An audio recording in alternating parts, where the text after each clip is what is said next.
हे कधी आलं होतं पीआयबीचं 19 फेब्रुवारीला आणि कालचं रिपोर्ट आलं. या दोघांमध्ये असं सांगण्यात आलेलं आहे की एफडीआर आणि सीव्हीआर वर subjected to thermal damage as both the recorders वर एक्सपोज टू हाय टेम्परेचर.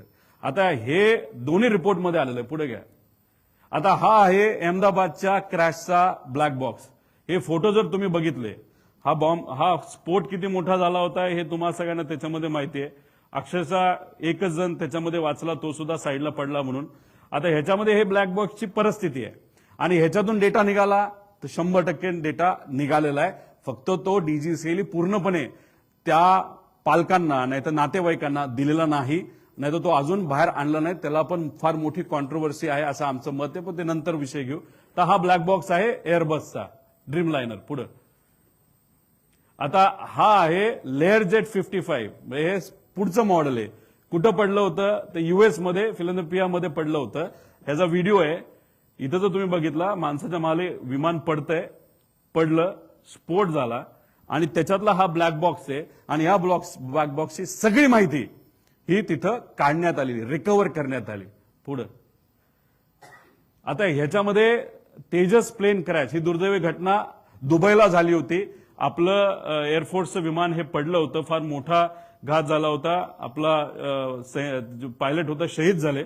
आता ह्याच्यामध्ये जर बघितलं तर ह्युमन कॉज वगैरे दिलंय, पण हा सगळा डेटा दुबईला प्रोटेक्टेड आहेत, काही अडचण नाही असं सांगण्यात आलेलं आहे. एवढा मोठा आणि ते सुद्धा सुपर जेटचा क्रॅश होऊन सुद्धा. पुढे आता हे मी सगळं तुम्हाला माहिती सांगितली होती, यात काय मी खोलात जाणार नाही. किती टेम्परेचर, कसं काय, हे सगळं मेल्टिंग पॉईंट वगैरे तुम्हाला सांगितलं. पुढे आता ह्याच्यामध्ये तुम्हाला मगाशी एक सांगितलं होतं 2023ला एक असिस्टंट जे डिरेक्टर होते त्यांचं नाव होतं रामचंद्र.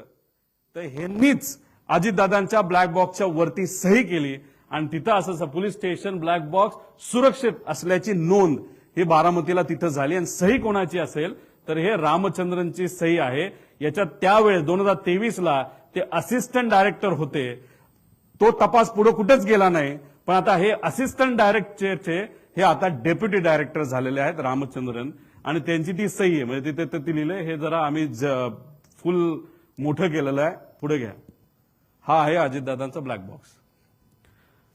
हे आहे एफडीआर आणि हा आहे सीव्हीआर.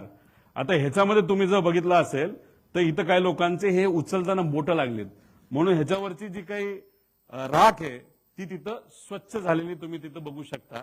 आता हा आहे सीव्हीआर हनीवेलचा आहे आणि एलजी टेक्नॉलॉजीचा हा एफडीआर आहे. आता ह्याच्यामध्ये तुम्ही बघा, एकतर कलर आहे, ह्याच्या फक्त थोडीशी राख बसलेली. आता राख बसली नाही तर त्याच्यावर काय काजळी आली म्हणून हा डॅमेज आहे असं ते म्हणत असेल तर हे हास्यास्पद आहे. इथं कुठेही बाहेरच्या बॉडीला कुठं त्याच्यात हे झालेलं नाही, डॅमेज झालेलं नाही.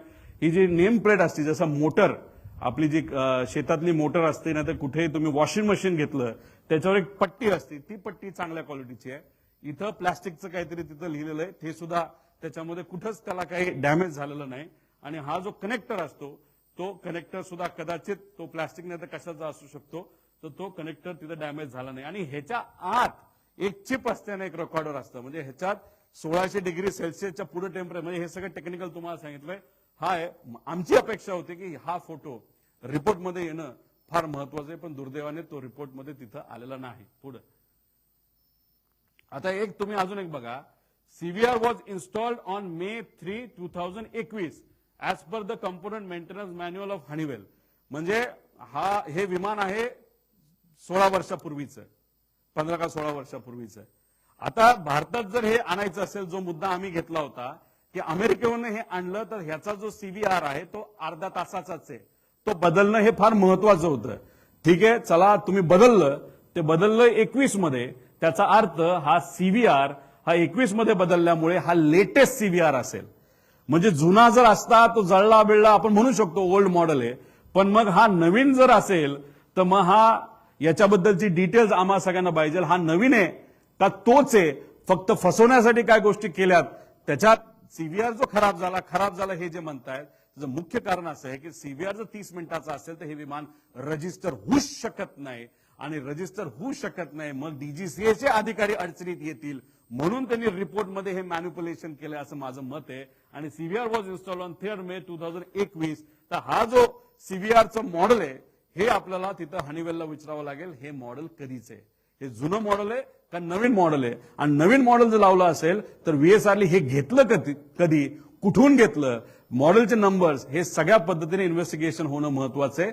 पण हे एअरक्राफ्टच चुकीच्या पद्धतीने रजिस्टर झाल्यामुळे हे आमचं मत आहे की हे जुनंच आहे. पण हे रिपोर्टमध्ये या बाबतीत त्यांनी नवीन आहे असं तरी दाखवलेलं आहे. त्यामुळे नवीन असेल, नवीन मॉडेल असेल तर जळणं हे अशक्यच आहे असं आपल्याला म्हणावं लागेल. पुढे आता ह्याच्यात बघा, झारखंडमध्ये हा जो क्रॅश झाला याच्यामध्ये ब्लॅक बॉक्सच नव्हता. म्हणजे DGCA चा कहर किती हे बघा, की जर ब्लॅक